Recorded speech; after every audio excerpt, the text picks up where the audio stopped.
Dharmasthala, a temple town once silent, now being dug open. The man who once swept its floors said he had buried girls beneath them. He was promised justice, protected by law, but then his statement was leaked, his identity exposed. At Site 6, investigators found human bones and a burned pan card. What began as a quiet confession has now turned into an excavation of land, of power, of truth.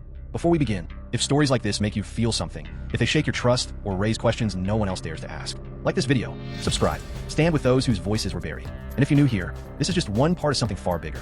Watch part 1 and part 2 linked below in the playlist to understand how it all began and why this moment matters more than ever. In our earlier episodes, a man walked into a courtroom and shattered decades of silence. He wasn't a politician, not a priest, not a cop, just a sanitation worker who says he buried bodies. What he revealed shook Dharmasthala's sacred image, and your response shook the internet. But his confession wasn't the end. It was only the beginning. Now, a special investigation team backed by the Karnataka government is digging through the same ground he once walked. With every layer of soil, the silence gets heavier. On July 19, 2025, the government under Chief Minister appointed an SIT, led by ADGP joined by officers from the CD, forensic teams, and local police from Dakshin Kannada. 13 suspected sites, a mapped network of witnesses, and one goal, to uncover the truth.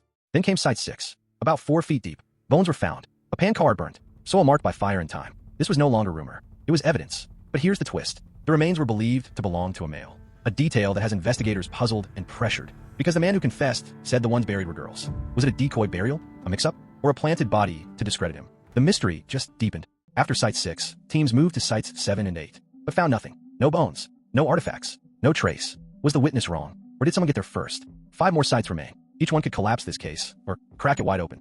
While the SIT digs the ground, someone else has been digging into sealed files. The witness, who testified under oath, was exposed. His statement, identity, and safety all leaked. He discovered it through YouTube video, where someone claimed to have received his documents from a police insider. All this, despite legal protection under the Witness Protection Scheme. Now activists are asking, why stop here? What about Sujanya, Padmalatha, Yamuna? Girls who vanished long before this witness ever spoke. Their names were once sensational headlines. Now, they're just part of the soil, and maybe part of the truth. The SIT hasn't officially linked these names to any burial site, but the families still hope. Some still carry photos. Others carry only silence. As investigators dig deeper, one question remains. Will any of these girls ever be found? Or will their names remain buried, just like the truth? So now we ask you, who is telling the truth? The sanitation worker who broke years of silence? The officials who say nothing was found? Or the judiciary that stays silent about the breach of protection? Someone is lying, and the truth is running out of places to hide. Who do you believe? Drop your thoughts in the comments. Share this before it gets taken down. And subscribe for more untold stories from Dharmasthala and beyond.